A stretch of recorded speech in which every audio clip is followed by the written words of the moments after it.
ये लोग दंग थे पहली कहानियाँ सुनकर, मैं एक और नया वाक़या उठा लाया। मैं हूँ अबरार हुसैन और आज मैं आपको झल्ले शाह की कहानी सुनाऊंगा।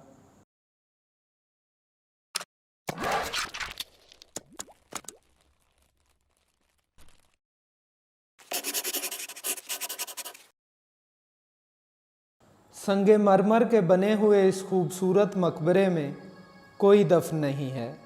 बकिया तमाम छोटी बड़ी कब्रों के कतबे सच बोलते हैं।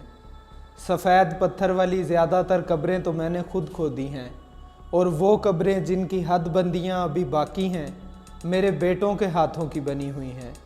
जिन कब्रों के काले पत्थर भुरभुरे हो गए हैं मेरे बाप दादा की मेहनत का नतीजा है। मगर मैं जानता हूँ कि इन सब कब्रों में कोई ना कोई दफन ज़रूर है, सिवाय उस नीले गुंबद वाले संगे मरमर के बने हुए मकबरे के। पिछली जुमेरात को मैं मकबरे के झंडे दुरुस्त करने गया तो तहसील से आए हुए मास्टरों में से एक ने पूछा, क्या ये दुरुस्त है कि यहाँ कोई भी दफन नहीं है? मैंने कहा, मिरासी अगले जहान तो नहीं चले गए, उनसे पूछ लो। कायम खान के 2 बेटे थे, उसका झल्ला यहीं है। ये सुनकर उस शक्की मिजाज मास्टर ने तमाम शक्की लोगों की तरह देर तक दुआएं मांगी और शीरीनी की रकम बजाय संदूकची में डालने के मेरे हाथ में थमा दी। अगले वक्त होते तो शायद मेरे जवाब पर वो मुझे गालियां देते और थेड़े मारते, जैसे मेरा बाप अक्सर बेइज्जत हो जाया करता था। मगर अब दिनों के फेर में ऐसी बेकदरी पर कब्रिस्तान बदले जा सकते हैं। मैंने झल्ले शाह को पहली मर्तबा उस वक्त देखा था जब दोनों कुत्ते एक दूसरे की गर्दन पर चाक डालने के लिए अपनी पिछली टांगों पर खड़े हो चुके थे।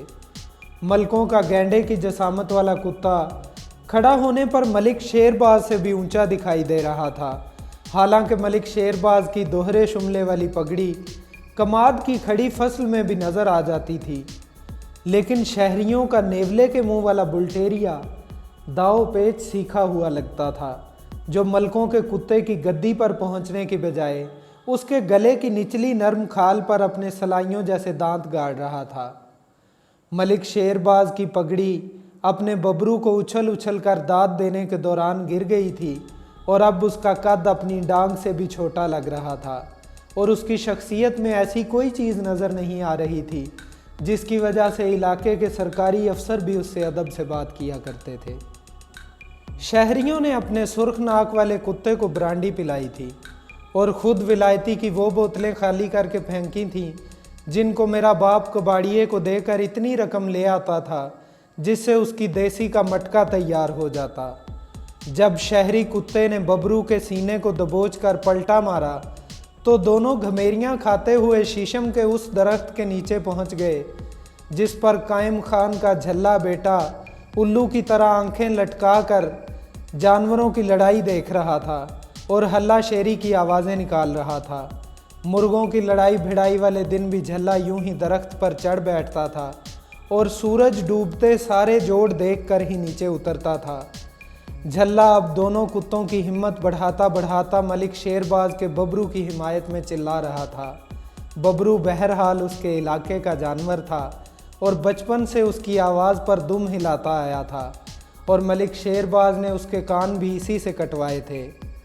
नाजुक जगह पकड़वा बैठा है मलिक जी, रगड़ाई भूल गया है, ज़्यादा चिकनाई खिला दी है। मलकों का कुत्ता हर चंद के ऊपर था और देखने वालों को बेहतर सूरत हाल में दिखाई दे रहा था, मगर जानने वाले जानते थे कि नीचे लेटे हुए शहरी कुत्ते ने बबरू के ढीले गोश्त की गिरफ्त ले रखी है, और अब जब तक उसे ज़मीन पर रगड़ने की अजियत नहीं पहुंचेगी वो जबड़ा नहीं खोलेगा। बबरू ने 2-3 मरतबा उसे रगीदने की कोशिश भी की थी, मगर हर दफ़ा उसके अपने सीने का गोश्त उखड़ने की तकलीफ़ उसके लिए नाकाबिले बर्दाश्त हो गई थी, और अब वो अपनी कांपती हुई टांगों पर बेहिस्सो हरकत खड़ा था। छंडा लगा, छूट जाएगा, एक बार छंडा लगा दे, नीचे रोड़े हैं। मलिक शेरबाज अब अपने मुंह को कुत्ते के कटे हुए नोकीले कानों के पास लाकर हिज़यानी आवाज़ में चीख रहा था, तेरी टांगें कांप रही हैं कम नस्ल, तेरी माँ तो अपनी पिछली टांगों पर गधों का बोझ उठा लेती थी। मायूस होकर वो अपनी मखसूस गालियों पर उतर आया था।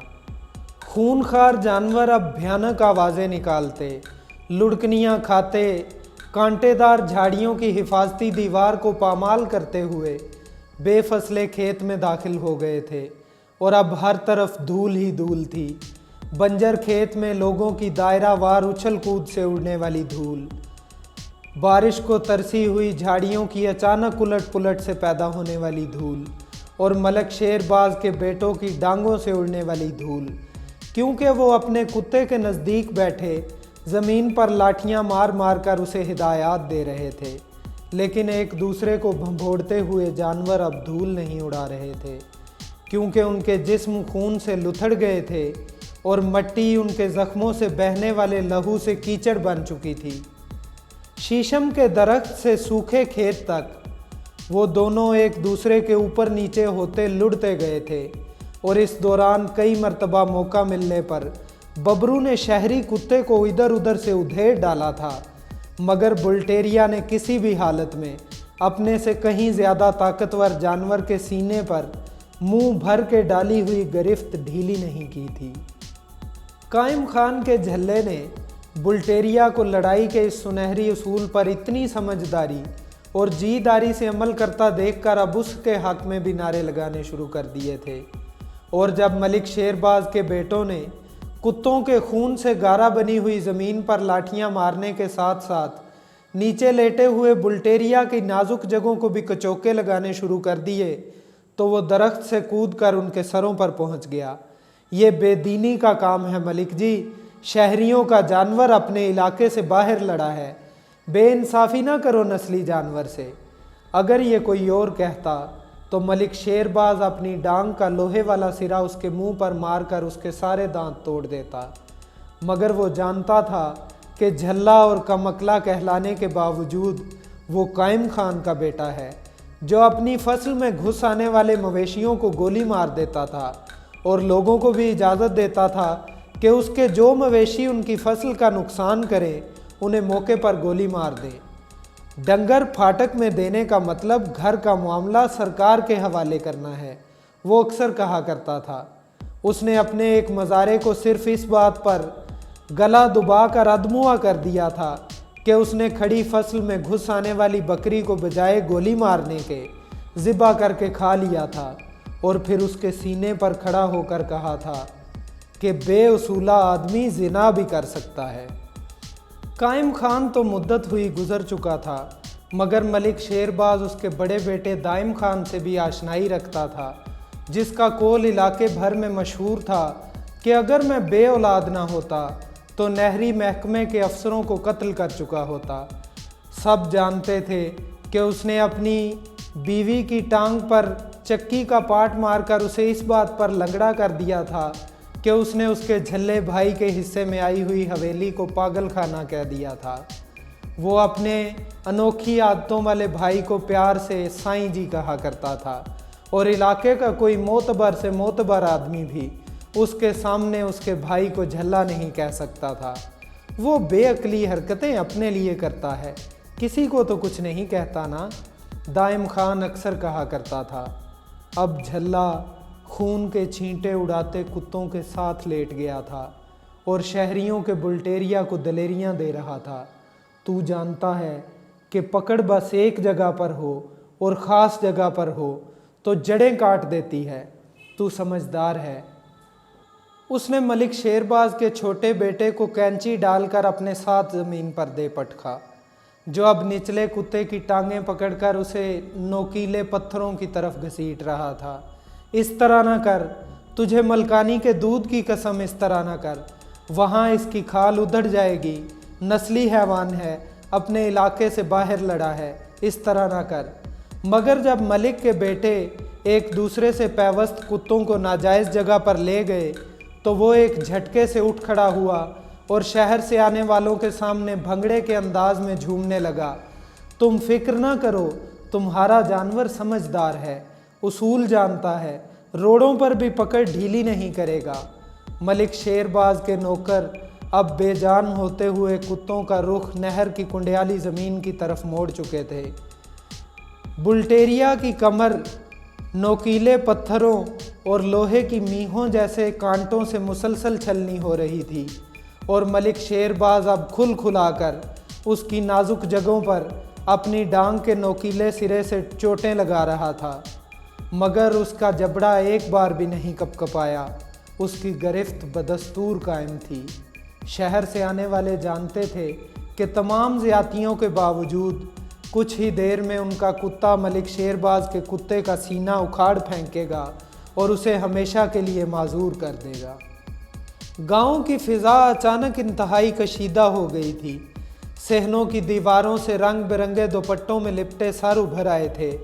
ناپختہ عمروں کی لڑکیاں اپنے گھروں کی منڈیروں پر پاؤں لٹکا کر بیٹھ گئی تھیں اور اپنے بھائیوں کی قسمت پر رشک کر رہی تھیں جو یہ مقابلہ اس قدر نزدیک سے دیکھ رہے تھے۔ ملک شیر باز کی بیوی اپنی حویلی کی چھت پر بے صبری کے عالم میں کھلے سر ٹہل رہی تھی۔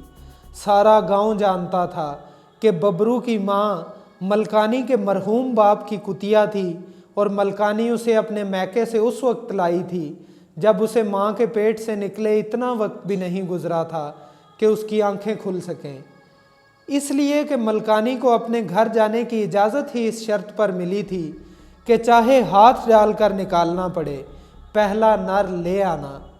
جس دن ببرو نے دریا کے کنارے ایک سور کو تنے تنہا چیر دیا تھا تو اس نے چھاتیاں تان کر ملکانی کو بتایا تھا کہ یہ وہ سور نہیں تھا جو ایک ساتھ کئی پیدا ہوتے ہیں اور گول میں ناکارہ پھرتے ہیں، یہ وہ تھا جو سورنی اکیلا ہی جنتی ہے اور اکیلا ہی گھومتا ہے اور خاص وقت میں 10 خنزیروں پر بھاری ہوتا ہے۔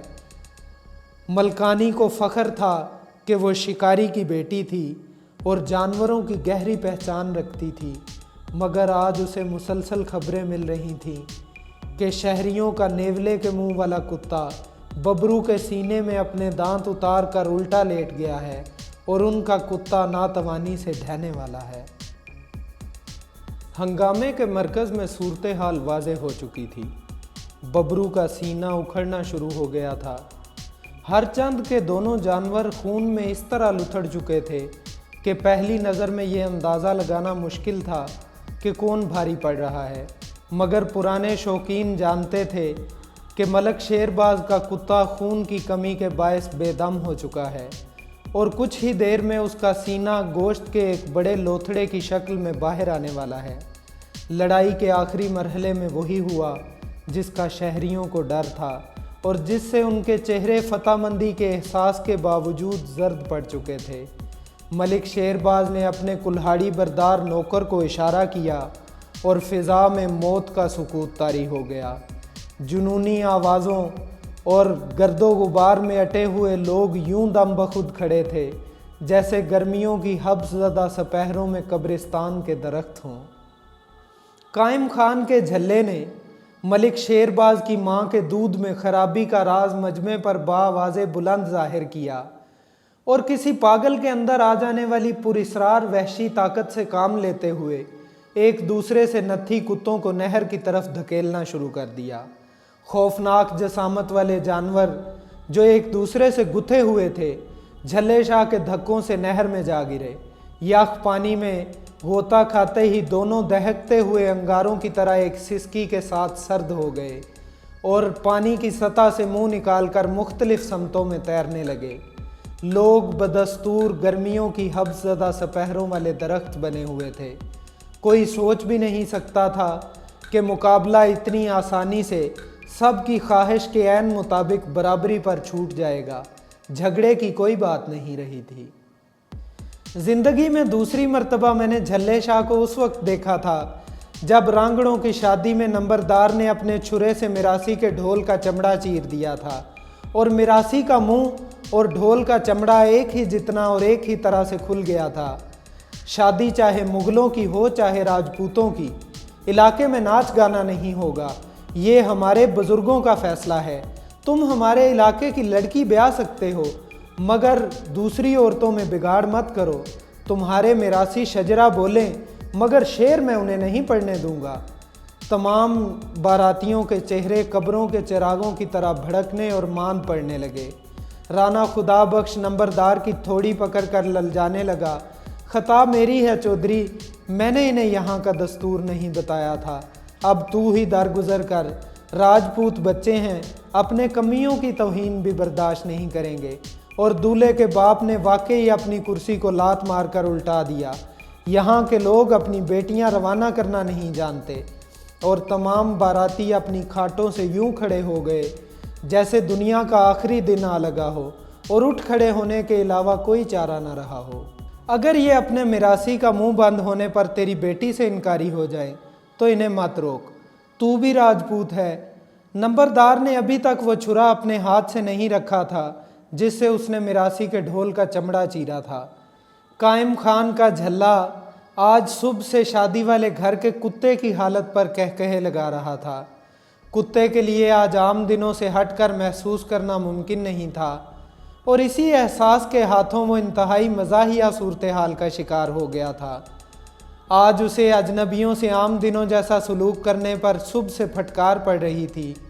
भांत भांत के मर्दों और औरतों को घर में यूं खुलेआम फिरता देखकर उसकी फितरी हिस्स भड़क उठती और वो बेइख्तियार भौंकने लगता, जिस पर घर का कोई ना कोई फर्द उसके खुले हुए जबड़े पर लात दे मारता या बखियों पर मुक्के बरसाने लगता और हर कोई उसे बैक वक्त लानत मलामत करता। वो कई मर्तबा ऐसा सलूक होने पर अपनी दुम दबा बैठा था, लेकिन जब दरिया पार वाले बाराती अपने जिस्मों और लिबासों की नाआशना बू के साथ घर के अंदर दाखिल हुए तो वो एक बार फिर बफरने लगा और दूल्हा तो अपने हार सिंगार के साथ उसे किसी और सैयारे की मखलूक लगा और उसके नज़दीक से गुजरने पर वो कुछ यूं खूंखारा कि एक लम्हे के लिए सब ठिठक कर रह गए। मुअज़्ज़ज़ तरीन मेहमान के साथ इस बदसलूकी पर दुल्हन के भाई ने उसे ऐसी ऐसी गालियां दी जिससे देगें पकाने वाले नाइयों के दिल खुश हो गए। एक मुसल्ली जिससे आम दिनों में वो इस तरह खूंखारने पर नेमतें खाया करता था, उसके गले में संगली डालकर उसे बेतहाशा पीटता हुआ मवेशियों के बाड़े में बांध आया। कुत्ते को अपना फ़र्ज़ पूरा करने का ऐसा सिला कभी नहीं मिला था, जबकि उसे ये भी एहसास था कि उसकी मौजूदगी आज से ज़्यादा ज़रूरी घर में कभी भी नहीं थी। आज अगर शेख सादी होते तो ये उनसे कहता कि ये कैसे मालिक हैं जिन्होंने दरवाजे खोल दिए हैं और कुत्तों को बांध दिया है। झल्ला मुसलसल कुत्ते की सूरत हाल से लुत्फ़ अंदोज़ हो रहा था और कहकहे लगा रहा था। दरिया पार वाले बाराती अपनी खूंटियाँ थामे खड़े हो चुके थे और जनान खाने से उनकी औरतें एक एक करके निकल रही थीं। चंद बाराती अपने बच्चों को ऊंची आवाज़ में बुरा भला कहकर जमा कर रहे थे, जो चंद ही घंटों में मुकामी बच्चों के साथ मिलकर इधर उधर निकल गए थे। वो सफ़ेद दाढ़ी और बारोब शख्सियत वाला बूढ़ा अपने हाथों से नंबरदार के कंधों को पकड़कर यूं झंझोड़ने लगा जैसे उसे गहरी नींद से जगा रहा हो। बारात घर से होकर वापस चली जाए तो बेटी अनब्याही रह जाती है, लेकिन कंवारी नहीं रहती। इस जुमले पर नंबरदार की आंखें उबल पड़ीं और इलाके के वो रांगड़ जिन्होंने बारात की आमद पर हवाई फायरिंग करके उनका इस्तकबाल किया था, फिर से कारतूसों की पेटियां गले में डालने लगीं। राना खुदा बख्श निकाह का रजिस्टर रखने वाले मौलवी को पकड़कर झंझोड़ने लगा, इस बात पर कत्ल फ़र्ज होता है या वाजिब? मुझे तो कोई ये बता दे कि खुशी के मौके पर गाना बजाना किसने हराम बताया है। झल्ले शाह ना जाने कब और किस तरह हंगामे के मरकज़ में बरामद हो चुका था। तुमने अपना फ़र्ज़ पूरा करने पर हैवान को मारा और अपना काम करने पर मिरासी का ढोल फाड़ा। झल्ले शाह का रुख अब नंबरदार और राना खुदा बख्श की तरफ हो चुका था। लेकिन आप जनाब ने गाने बजाने से पनाह मांगी है। रजिस्टर बरदार मौलवी का नायब पहली बार उसकी पुश्त से निकलकर बोला था। अपने लिए काजी साहब, गैर इलाके वालों को उनके रिवाजों पर नहीं टोका, मदीने वालों को नहीं रोका, मैं किताबों से साबित करूंगा। सब लड़खड़ा कर रह गए। किताबें तो झल्ले शाह से ज़्यादा हाई स्कूल की लाइब्रेरी में भी नहीं थीं और किताबों का जिक्र दरमियान में आने पर तहसीलदार और पटवारी उससे ज़मीन की तकसीम के मसलों पर गुफ्तगू करना बंद कर देते थे। सब जानते थे کہ وہ بدحواس ہی کتابیں پڑھ پڑھ کر ہوا ہے۔ اگر الٹی سیدھی کتابیں نہ پڑھتا تو یہ کیسے ممکن تھا کہ مسئلے مسائل تو سب سے زیادہ بیان کرتا اور نماز ایک بھی نہ پڑھتا تھا۔ دائم خان اکثر افسوس سے سر ہلا کر اس کے بارے میں کہا کرتا تھا، یہ صحیح کہتا ہے۔ علاقے کے ایک مولوی صاحب جو نکاح کا رجسٹر رکھنے کے ساتھ ساتھ نماز جمعہ کے خطیب بھی تھے، آخر سب کو مار ڈالنے پر تلی ہوئی خاموشی کو توڑ کر کہنے لگے، آپ جناب ہر علاقے کے رواجوں کی قدر کیا کرتے تھے، اور جب ڈولی روانہ ہونے لگی تو دلہن کے سر پر بڑے بھائیوں کی طرح ہاتھ رکھ کر آنسو نمودار ہونے سے پہلے سرخ ہوتی ہوئی آنکھوں سے کہنے لگا، غیر علاقے کٹھن ہوتے ہیں۔ تیسری اور آخری مرتبہ میں نے جھلے شاہ کو اس وقت دیکھا تھا جب دائم خان میرے باپ کو خون میں لت پت اور ہانپتا ہوا چھوڑ کر الگ ہو گیا تھا اور اب جھلے پر لاتے مکے اور لاٹھیاں برسا رہا تھا۔ تو نے باپ کی قبر گم کر دی؟ میں تجھے اس لیے پیچھے چھوڑ کر گیا تھا کہ تو اپنے باپ کو ہی ناپید کر دے، ہمارا نشان ختم کر دے۔ دائم خان اپنے بھائی کے تمام جسم کو گاؤں کے تمام مزاروں اور زمینداروں کے سامنے انتہائی بے دردی سے زخماتے ہوئے قبرستان کے املی والے درختوں والے حصے میں لے گیا۔ تمام مٹی چاٹ جا اور اپنے باپ کا مردہ نکال، تیرے ہوتے ہوئے قائم خان کی قبر بیٹھ گئی، اس کا نشان گم ہو گیا۔ جھلے شاہ نے ایک مرتبہ بھی اپنے بھائی کی لاٹھیوں کو روکنے کی کوشش نہیں کی اور اس کے ٹھڈوں سے اپنا چہرہ نہیں بچایا۔ دائم خان جب دوہرے قتل کے جرم میں کئی زمانوں کے لیے جیل چلا گیا تھا تو جھلے نے گھر سے نکلنا بے حد کم کر دیا تھا۔ 2-3 سال تک تو اس کی لنگڑی بھابھی ہر محرم میں گاؤں کی دوسری عورتوں کے ساتھ اپنے ان عزیزوں کی قبریں درست کرنے جایا کرتی تھی جن کے جنازوں پر رونے والے بھی اس جہان سے رخصت ہو چکے تھے، مگر جب اپنی زمینوں کے منشی سے حساب لیتے ہوئے وہ خود اپنے پیٹ کا پھوڑا پھٹنے سے گر کر مر گئی تو کئی محرم ایسے گزر گئے جب قائم خان کی قبر پر لپائی کرنے کے لیے کوئی نہیں آیا، اور ہر ساون میں اس کی قبر کی مٹی بہتی رہی اور حد بندیاں مٹتی رہیں۔ خود دائم خان جب موت کے نزدیک جیل سے چھوٹ کر آیا تو اس کے باپ کی قبر کے ارد گرد کی زمین برابر ہو چکی تھی۔ لپائی نہیں کرا سکتا تھا تو پکی کرا دیتا۔ تو جھلا اور میں بے اولاد، اور تو نے ہمارا پچھلا نشان بھی مٹا دیا۔ دائم خان اب جس آواز میں بول رہا تھا اس سے زیادہ دل دہلا دینے والی آواز پھر کبھی سننے کو نہیں ملی تھی۔ اس واقعے کے بعد میں نے جھلے شاہ کو اپنی آنکھوں سے کبھی نہیں دیکھا۔ میرا باپ اکثر اس کے پاس جایا کرتا تھا اور جب میری ماں اس سے سبب پوچھتی تو وہ بھنگ کے نشے میں کسی قبر پر لیٹا لیٹا کہتا تھا، بہت باریک باتیں کرتا ہے۔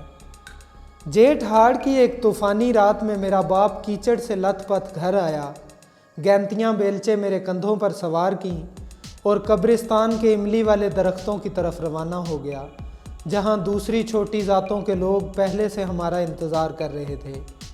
ہم نے یوں ہی سا ایک گڑھا کھودا اور اسے قبر کی شکل میں بند کر دیا۔ بعد میں میراثیوں نے بارش کا زور توڑنے کے لیے اس پر ایک وقتی سا سائبان کھڑا کر دیا۔ واپسی پر میرے باپ نے مجھے اٹھا کر ایک کچی قبر پر دے پٹکا اور اپنی مٹھیوں سے مٹی بھر بھر کر میرے منہ میں ڈال کر بولنے لگا، جھلے شاہ وصیت کر گیا تھا کہ میری لاش پانی میں بہا دینا، مگر اس نے ہمیں اپنی نشانی رکھنے سے منع نہیں کیا تھا، تیری ماں کو بھی پتہ نہ چلے۔ ایک بار جھلے شاہ کے سالانے سے گھر لوٹتے ہوئے میں نے اپنے مرحوم باپ سے کہا، اب جب کہ اس گاؤں کی آمدنی کا بڑا ذریعہ یہ عرس بن چکا ہے تو گاؤں والے باخبر ہو کر بھی رازداری کیوں نہیں برتیں گے؟ اس نے ایک بار پھر مجھے پچھاڑ کر زمین پر دے پٹکا اور میرے سینے پر چڑھ کر بیٹھ گیا تھا اور میرے کانوں کو کاٹ کر کہنے لگا، لوگ کچھ بھی نہیں سمجھتے۔ اس نے اپنے کھردرے ہاتھوں سے میرے ہونٹ چھیل دیے تھے اور اپنے ہاتھوں سے قبر کی مٹی میرے منہ میں بھر کر بولا تھا، جھلے شاہ ہمیشہ کہا کرتا تھا، عام لوگ کچھ بھی نہیں سمجھتے۔